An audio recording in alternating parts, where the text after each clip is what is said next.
Plasma రీసెర్చ్కి సంబంధించిన institute నుంచి job notification వచ్చింది. ఇందులో మల్టీ టాస్క్ స్టాఫ్ సంబంధించి 27 పోస్టులకు సంబంధించి డిగ్రీ క్వాలిఫికేషన్ ఉన్నవారు ఈ పోస్టుకు అర్హులు.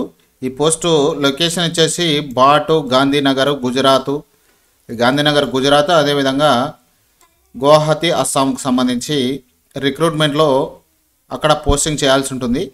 దీనికి సంబంధించి అప్లికేషన్ ఫీజు చూస్తే ఎస్సీ ఎస్టీ ఫీమేల్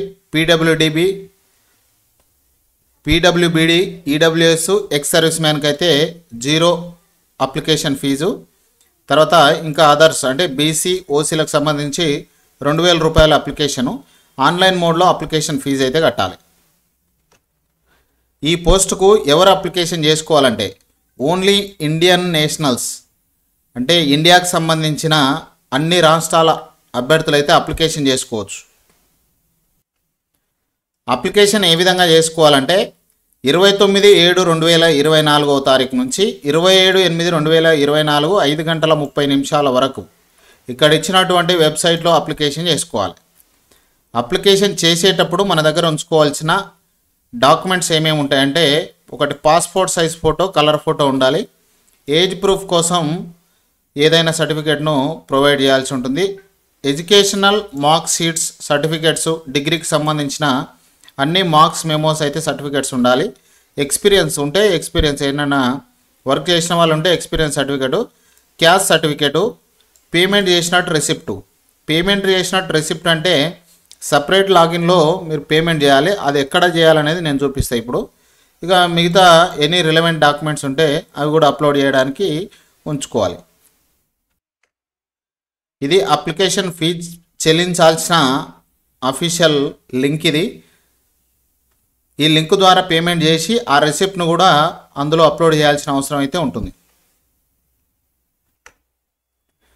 దీనికి సంబంధించి ఏజ్ లిమిట్ 30 ఏళ్ళ వరకు అప్లికేషన్ చేసుకోవచ్చు. 18 ఏళ్ళ నుంచి 30 ఏళ్ళ వరకు ఈ మధ్య జన్మించిన వాళ్ళు, ఈ ఏజ్ ఉన్న వాళ్ళు అప్లికేషన్ చేసుకోవచ్చు. సెలక్షన్ ప్రాసెస్ అనేది మీరు అప్లికేషన్ చేసిన తర్వాత అప్లికేషన్ను స్క్రూటినీ చేసి age, educational qualification, category certificates, fee రిసిప్ట్లు అబ్జర్వ్ చేసిన తర్వాత మెరిట్స్ ఒక రిటర్న్ ఎగ్జామ్కు షార్ట్ లిస్ట్ చేస్తారు. ఆ షార్ట్ లిస్ట్లో వచ్చినటువంటి రిటర్న్ ఎగ్జామ్లో వచ్చిన మెరిట్ మార్క్స్ ఆధారంగా జాబ్ సెలెక్షన్ అనేది ఉంటుంది. ఇక ఈ రిటర్న్ ఎగ్జామ్కి సంబంధించి ఆబ్జెక్టివ్ అదేవిధంగా డిస్క్రిప్టివ్ క్వశ్చన్స్ ఉంటాయి. ఆబ్జెక్టివ్ టైప్ ఎగ్జామినేషన్ ఏవేవి ఉంటుందంటే subjects general knowledge, general awareness, general English, elementary mathematics, computer and రీజనింగ్కి సంబంధించి ఈ సిలబస్ ఉన్న ఎగ్జామ్ ఆబ్జెక్టివ్ టైప్లో ఉంటుంది. డిస్క్రిప్టివ్ టైప్లో ఉన్నది కరస్పాండెన్స్ స్కిల్స్కి సంబంధించి ట్రాన్స్లేషన్ ఇన్ హిందీ, ఇంగ్లీష్ ఈ విధమైనది డిస్క్రిప్టివ్ టైప్ సంబంధించి ఎగ్జామ్ అయితే ఉంటుంది. ఇక దీని జీతం వచ్చేసి 18,000 plus HRA house rent allowance కూడా ఇస్తారు. 18,000 టోటల్గా మనకు దాదాపుగా 25,000 వరకు అయితే శాలరీ ఉండే అవకాశం ఉంది పర్ మంత్. ఇక ఇది మొత్తం 2 ఇయర్స్ టెంపరీ బేసిస్లో రిక్రూట్మెంట్ ఉంటుంది. 2 ఇయర్స్ పీరియడ్లో అప్లికేషన్ జాబ్ అనేది ఉంటుంది. తర్వాత 1 ఇయర్ ఎక్స్టెండ్ చేస్తారు. అప్లికేషన్ చేసిన తర్వాత వచ్చే హార్డ్ కాపీని ఎక్కడికి సెండ్ చేయాల్సిన అవసరం లేదు. ఆన్లైన్లో చేసిన అప్లికేషనే ఫైనల్ అప్లికేషన్. ఇక మీరు అప్లికేషన్ చేస్తుంటే ఏమైనా ఇష్యూస్ వస్తే ఇక్కడ ఉన్నటువంటి recruitment@ipr.res.in అనే వెబ్సైట్లో కొట్టండి. ఆ వెబ్సైట్లో మీరు ఏమున్నా కూడా మనం అక్కడ నుంచి రెక్టిఫై చేయించుకోవచ్చు. ఇది ఫ్రెండ్స్, ఈ జాబ్కి ఎవరైనా అప్లికేషన్ చేసుకునే వాళ్ళు అప్లికేషన్ చేసుకోవచ్చు. వీడియో నచ్చిందా? వీడియో నచ్చితే మీ ఫ్రెండ్స్తో షేర్ చేయండి.